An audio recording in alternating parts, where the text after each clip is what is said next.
welcome. Today we're going to talk about Partridge, or Captain Alden Partridge. Probably not a well-known educational theorist, although he should be known as one of the greatest of the American education theorists. And his influence, even though he had died previous to the battle, how he affected how this battle was fought, or how he predicted it. A little bit about myself. I'm Dr. Franklin Annis. I got my doctorate degree from North Central University in teaching and education, and there I focused on adult education theory, mainly high-stress education. I did my dissertation on Army self-directed, or Army self-development, or self-directed learning, and it's in that research about a decade ago I ran across Alden Partridge, and his theories from the 1820s were actually more advanced than what we see. They weren't even confirmed until later in the 1970s. So somehow a theorist in the Army was well over 100 years in advance for his education theories, and that kind of sparked me to find out why he isn't better known in the Army, which we'll get into in this brief. I would go on to get a master's in military history for the University of Birmingham and learn kind of the European approach to military history. I'm a lieutenant colonel in the Guard. I got 19 years of service to the Nebraska National Guard. I'm a qualified military historian and military history instructor. And I run a YouTube channel where I have a lot of interviews and other research on military education. What I'm going to tell you today is my personal opinion. This hasn't been vetted by the Department of War. A lot of it's going to be way too advanced from the Department of War. So I'm not representing anybody but myself today. So this is our agenda today. We'll talk about Captain Alden Partridge. We'll talk about theories of national defense, the concept of what we really mean when we say citizen soldier. We'll talk about Partridge's influences on establishing the Virginia Military Institute, and then we'll talk about how those influences are seen on the Battle of Newmarket, and then we'll move on to a conclusion. Partridge's lecture of education, which is displayed there, is probably the finest work of American education theory. He actually outlines all the major problems that we see in American universities even to today. And if anyone has 20 minutes, you can search it up on Google, and I highly encourage everyone to read it if you have the opportunity. So when this new country was formed in the American Republic, we really had two choices in terms of moving forward. So we have a brand new republic. It's incredibly vulnerable. How do we defend America moving forward into history? So the Founding Fathers really had two conflicting approaches to military defense. And we can roughly call them kind of the Jeffersonian or Hamiltonian approaches. And they actually really align to even approaches that were used in antiquity. So the Jeffersonian approach, the theory is you have a very small component of active duty or a peace establishment. Their primary job is to just keep sports functional. And if something happens, then the militia gets activated from the states, and the militia reinforces the very small contingent of active forces and fights the battle. You have very productive citizens. You have what would be millions of militiamen at your call, and it's the use of the militia that really threatens the rest of the countries around you. The other school of thought, which we live in today, which is the Hamiltonian approach to national defense. So you have a very large standing military. You have a centralized government that controls and commands that military. Unfortunately, that tends to drive a republic into being an empire, military conquest. And if we intersect that with kind of the theories in antiquities, if we look towards ancient Rome, you have Cincinnatus. So the Roman Republic was faced by a war with significant threats to the Republic. The Senate elects him dictator, so it gives him total control as a dictator to go execute that war. He calls every landowner, or what would be obligated to the militia, activates all of the Roman militia, goes out, fights the war. In a little over a week, he wins that war. He He goes back to the Senate and says, "I'm done being dictator," and he quietly goes back to his farm. That is who George Washington wanted to be. And George Washington demonstrated himself to be a Cincinnatus not once but twice in his career, at the end of the American Revolution and then stepping down after he was president. The belief that, hey, we engage and then we do our duty and then we leave. The opposite character up there is Marius. Later into the future, right before kind of the rise of Julius Caesar, which will be that guy's nephew, Rome again was threatened by an outside force. It had grown considerably larger. So Marius's military reform was, it wasn't just landowners that could be in the military. He was going to open it up to all classes of people. So people that didn't own land could then join the military. And then through military conquest, those individuals could earn themselves land and other rights as citizens. The problem with that approach is he created a professional class of citizens. So the landowners stopped their military engagement, but you had soldiers that only could gain property through warfare, and you had soldiers that were incredibly loyal to their generals, but that would make them wealthy. So standing around not fighting was the worst thing possible for the Roman legions, so they always wanted a new war to fight. And unfortunately, we really kind of find ourselves in this situation today, where we spend more on our national defense than any other country in the world. And because we're always spending this money on national defense, there's always a push to use it to justify the expense, or there's always kind of fear-mongering going on to justify continual extreme spending for a huge military establishment. So we won't get too much into the Hamiltonian side of the house because we all live in it today, but we'll really focus on the Jefferson approach to national defense. So the question is, before we talk about the citizen-soldier concept, we really have to frame the justification of what that really meant. And Henry Arthur Lee really drives home the point. It's every American citizen. It's really something that is the whole body of the people. In the early days of the American Republic, unless you're a criminal and you get excluded from this participation, it's really all of the community. It is not separate. Today we run what's called a select militia with our National Guard. But back in former times, you'd have several different categories of the militia. But when you were a young man, you would go after church and engage in militia drills with your local community until you aged out of the initial training phase and you'd be on call. And then after the age of 45, you became basically an emergency reserve. And you didn't participate as much, but you always knew in the back of mind you could go into war. George Washington actually records his comments on the militia in a letter in 1783 about his thoughts about forming national defense for the country. And he really calls back to the ancient empires. So in the heights of Greece and Rome, they depended on militias. It was not only a form of national defense, but it was a form of actual moral training for society. So if the people that got to vote were at risk of going to war, they're going to be very careful on how they vote and conduct themselves. If individuals or voters vote with little risk of being sent to the front lines themselves, then they'll just get disengaged politically, and that could lead a country into ruin. And when they get separated from the militia approach to that professional military, you see the rise of Julius Caesar, the conquest of Rome, and really the downfall of the citizen of Rome, where the scope and size of the liberties of the citizen get destroyed by standing military. In the time of the American Revolution, Switzerland had a militia for several centuries.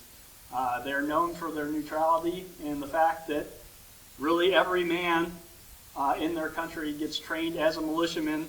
They take their military rifles home with them, and if their country's ever attacked, you would have to face the whole entire body of the people. So as the rest of Europe engaged in all sorts of warfare during the times of our American founding fathers, and since then, Switzerland has been relatively untouched by war. It's kind of a shame that they're transforming their own military defense. But there are great examples in history of a militia-based system actually keeping countries more peaceful and protecting the country. There isn't really a need for a standing military or a large standing military. So that brings us to Captain Alden Partridge. He was what should be remembered as America's greatest educational theorist. He was born the generation after our founding fathers, and he really faced the challenge of how do you take the great ideas of our founders and actually translate that into real life policies and approaches. So how do I take the ideas of Jefferson and Washington, and how do I make that a reality through education? He went to Dartmouth when he was a young man. He would later transfer to or accept an appointment at the military academy. He would graduate West Point within 1 year of appointment. He's one of 2 men that have ever been commissioned as a first lieutenant out of West Point for his advanced skill in mathematics. From there, he goes in, becomes a professor, or assistant professor of mathematics immediately after graduation, and he would spend essentially 12 years of his military career at West Point improving that facility. During the War of 1812, every other uniformed officer would be stripped out of West Point. He is credited as saving West Point from perishing. When they actually have to replace this guy, when he's removed from leadership at West Point, it takes 7 officers to replace him, based on all the things that he was doing for cadets. He unfortunately ran into a lot of conflicts up there at West Point with the civilian staff. The civilian staff really wanted a national university, so they wanted a university that really would focus on mathematics, science, and then if you failed out of that university, then you'd have to go be a soldier. They wanted something at the time like the French École Polytechnique School. So a lot of conflicts happened in the early days of West Point. He unfortunately was used as a scapegoat by the Monroe administration. He's replaced by a gentleman named Major Thayer. Thayer would encounter the same problems that Partridge would have until one of the professors that was really leading the disgruntled civilian employees died, and kind of the academy actually fell in line with its military training. Partridge would play a pivotal role in terms of designing educational theories that could, in theory, train the militia. He was the first one to propose the idea of land-grant schools to colleges. Even though he wasn't successful during his time, the Morrill Land-Grant Act, most scholars believe that he was the primary driver behind that scholarship. It's a shame that he is not more highly credited. He founded the first private military college, what became Norwich University.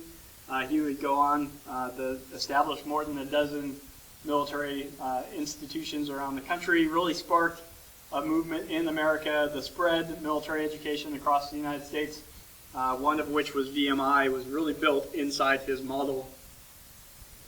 His model of an American system of education really conflicted with the desire at the time to shift to that Hamiltonian type of approach or use the template that the French military was using.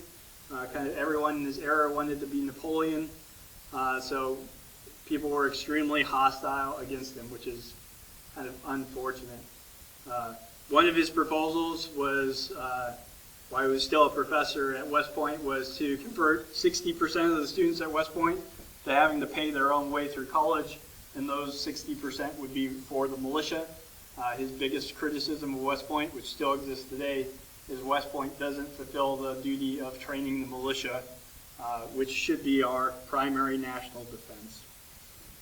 It's unfortunate that his theories really limited the size and scope of the military, so historians of his era really oppressed his ideas, transferred a lot of his accomplishments to professional army officers that more aligned with their thinking. Due to the tendency of academia tends to look down on military training. It's always the idea, if I don't train the next generation to fight, then there won't be another war, which never seems to come true. So unfortunately, Partridge in both the military and the academic communities has really faced bias to recording his legacy or even addressing his theories. If I was going to give you a description of Partridge's theories, it was best captured by Ralph Waldo Emerson. About a decade after he passed away, Emerson really captures a Partridgean approach. So he calls on American scholars or the American students not to be a drone. So someone that's independent, not an Epicurean. Epicurean is a Roman school of philosophy that basically has people to retreat inside themselves to find comfort. So Epicureans tend not to engage in politics. So he calls them to be a Stoic, as in the virtue-based Roman philosophy. So someone that has understanding that they have duties to society. Formable, athletic, so someone that is in good physical health. Knowing how to be poor, so an understanding of what luxury is and how it can be harmful to you. Loving labor, so a man that's productive, that's willing to go do work. Someone that avoids, the vices, so tobacco or wine. Someone that treasures youth or understands the value of time, so not waiting or wasting their time. And an armed man, so someone that could fight and defend themselves, someone not to be slapped around. The question is, do American school systems train that anymore? Probably not. I wish. So it's very difficult to understand Partridge in our modern lens. Almost everyone in this room probably got trained under the progressive school of education. But Partridge would have really taught people under the Renaissance ideals. So we think of a Renaissance man as a man that can go out and really do anything or can be successful across many fields. Well, that was really his approach to education. So like John Milton and Daniel Defoe that would have come before him, that wanted to design education systems to really teach citizens how to fulfill any civic role that they might find, from the average citizen to a role in government to being called to war if required. There's a list right there of all the different aspects that Partridge would train inside his university. It's important to note that all those broad categories are not separate majors. Every student would be trained in all of those aspects. Students would be allowed to graduate as fast as they could gain mastery in their subjects. It really drove down the cost of education. Actually made Yale so fearful of Partridge's theories that Yale worked to shut down Partridge's academies because he was out competing and out producing scholars. There's a Norwich graduate, Lieutenant Colonel Michael McCaster, Marine Corps vet of Special Forces. He really said that Partridge ran his military academies like we think of Special Forces training or selection today. So graduates of Partridge's school could go out and be teachers inside their society. They would have all this advanced training. If needed, these graduates could then go on and train other men to be militiamen. And certainly in the very start of the American Civil War, VMI cadets exemplified that, as the cadets were called out to train men to head off into the engagement. So Partridge dreamed of academies specifically designed for the militia. And again, Norwich University was really the temple, or his first institution, the one that survives under his, what he would call, American system of education. The intent is to produce men that are capable of going to war, but they were not necessarily military men. They were men that could do more than just collect an active duty paycheck or fight. So these would be men that would understand how to engage in warfare, but they would have every occupation under the sun, from teacher to baker to mechanic to anything else society might call upon them.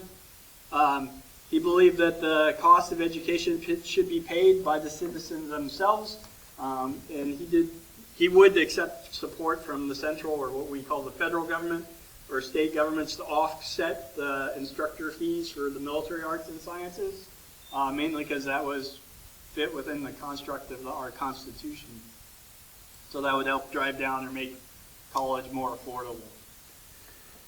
So his support for militia really calls upon history, and we today, kind of being removed from the Revolutionary War and the War of 1812, tend to think not highly of the militia.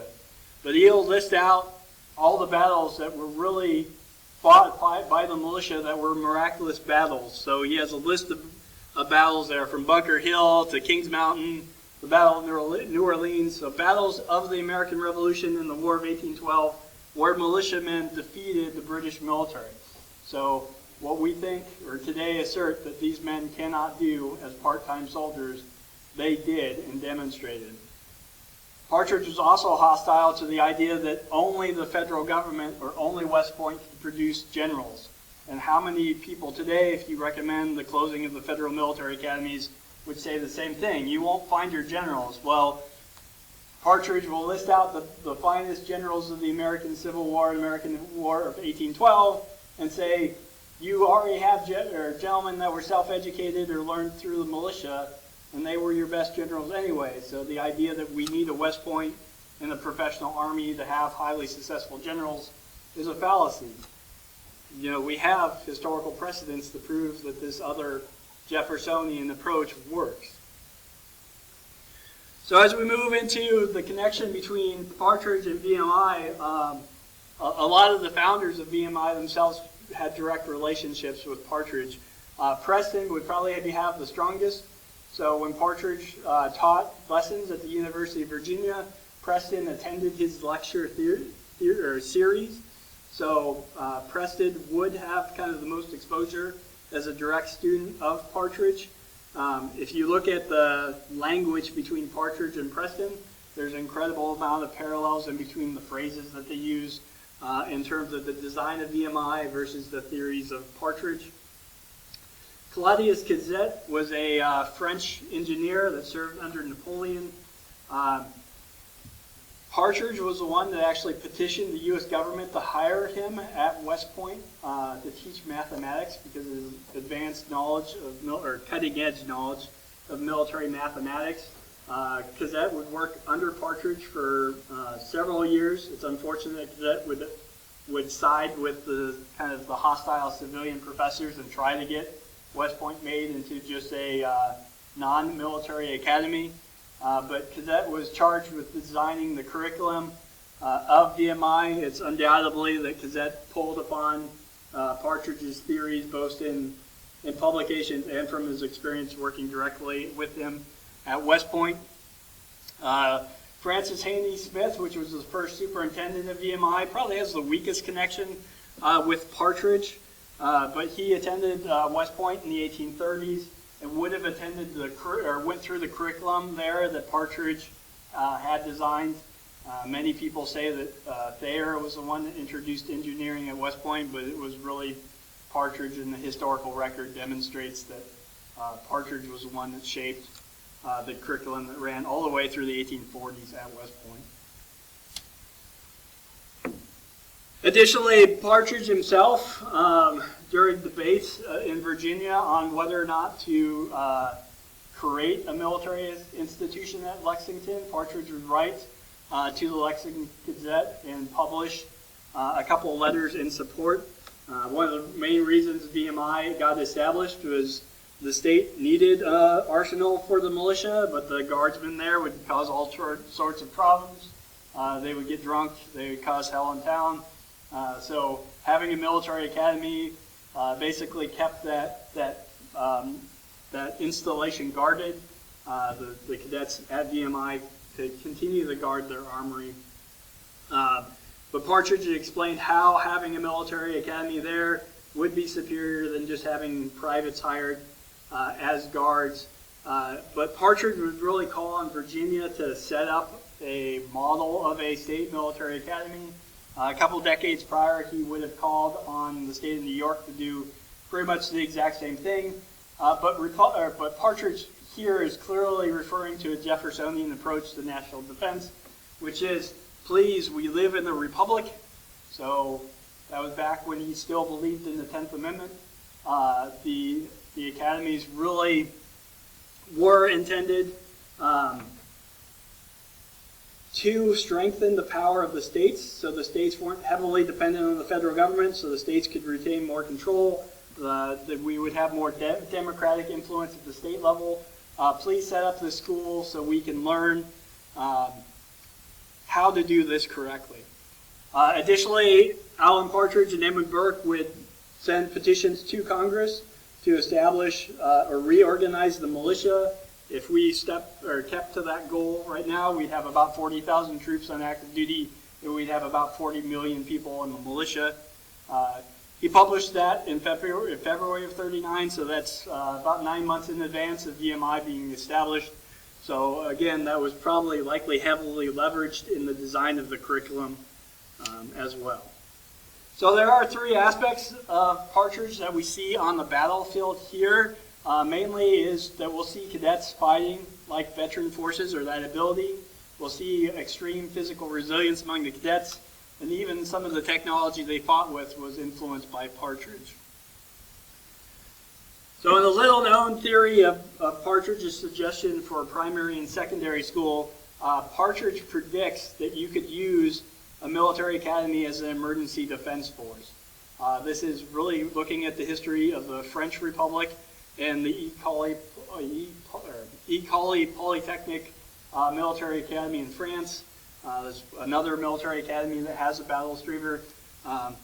Unfortunately, like VMI, the French will actually lose that war, but the cadets demonstrate their ability to fight like veteran forces. Certainly, it is noted that the cadet battery that was brought onto the field went directly into work, and they fought like they had been experienced artillerymen, did an extreme amount of damage. When the cadet battalion gets ordered into the field, they are unfortunately victims of very precise artillery fire by the Union Army, but unlike many kind of first battle forces, those cadets stayed in formation and continued their march across the field, really showing their grit and determination, acting like veteran forces. So this was really an approach to build better units. We see kind of extreme physical fitness and marching ability. Partridge himself taught his cadets at Norwich to be able to walk more than 40 miles a day, march 40 miles a day. The idea of those long marches was to teach his cadets how to endure physical fatigue and discomfort. The VMI cadets will march for 4 days and cover over 80 miles in the rain. If you could imagine the technology of the day, it would have been absolutely miserable, but the cadets demonstrated their superior physical fitness and training ability to be able to march into battle and fight. They do believe that the Union forces that were routed here, fatigue was a problem. So there were units that marched 10 or 20 miles from the Union forces and put immediately into combat.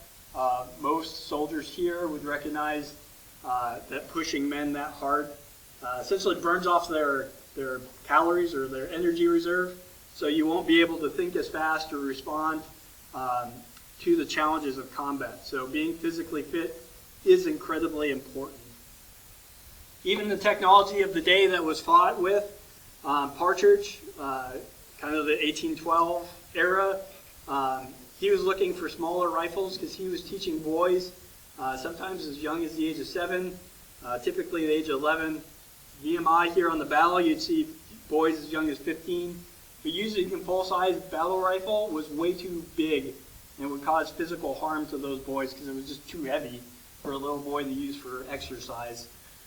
So I believe he used French carbines. I can't prove it because there's no surviving example of a musket used at Partridge's Academy, but more than likely he bought French surplus rifles that were lighter, that could be used to train boys. Partridge petitioned Springfield Armory many times to make a cadet rifle. That would happen after he left West Point, but the Springfield 1851 would have had some of the design features that Partridge was requesting for a smaller rifle. The majority of the force from VMI were issued new rifled muskets before they got into the field, but about 20%, which I'm assuming were the smaller cadets, were still issued these smoothbore muskets, mainly because it was probably better for their size in fighting. So in conclusion, I can say that this battle really vindicates Partridge's American system of education. So it proved that VMI cadets, or cadets trained in these type of academies, could fight like veteran forces and be used in the sake of emergencies. Demonstrated that a regulated or trained militia would have no problem taking the field and routing a regular army or mercenary army. And really the question moving forward is, especially for the modern VMI, is how much of their original philosophy do they maintain, and could they repeat it if they needed? And that's a kind of a question for the alumni out there. So with that, what questions may you have?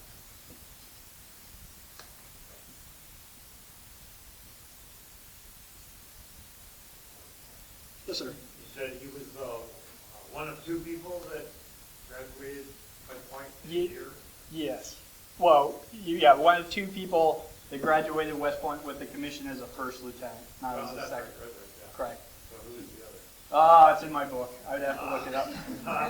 It happened just a few years after him, but yeah. And that was in the era that we used to actually have third lieutenants in the Army a long time ago, so you actually could have been commissioned as a third lieutenant, depending on your performance there. Any other questions? Comments? Okay. I'll pause for any other questions after this.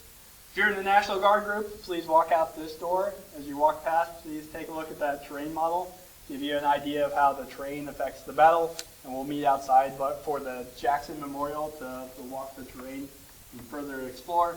You can use the restroom on the way out, and we'll rally up in about 10 to 15 minutes.